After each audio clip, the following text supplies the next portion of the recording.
you want to keep catching large fish and getting a good feed, we need your help.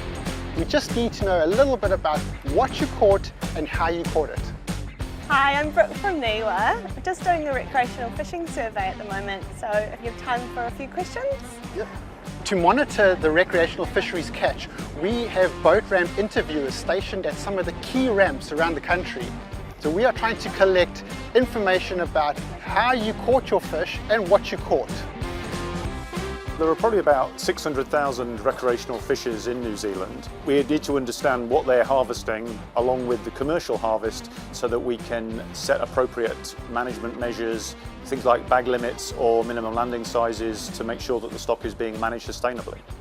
So Niwa's been monitoring recreational fisheries for almost 40 years now. So we have a really good idea about what the commercial take is, and this is just us trying to work out what the recreational take is, and you'd often be surprised at how big it is. And in fact, we know that in the Hauraki Gulf, that the recreational catch can actually exceed that of the commercial sector. We're here to try and manage the fishery as best we can, and we're not here to police. We're here to just gather information.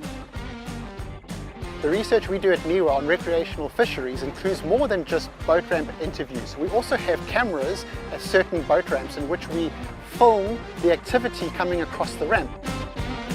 We also have aerial surveys from time to time, and we try and count how many boats are actually accessing the resource. By getting really good quality information, it helps us get a better picture about what's out there and how we can manage it long term. So when you're coming back from a day's fishing and you make that little bit of time to answer our questions, you're really contributing to a whole suite of research that enables us to manage the fishery very well.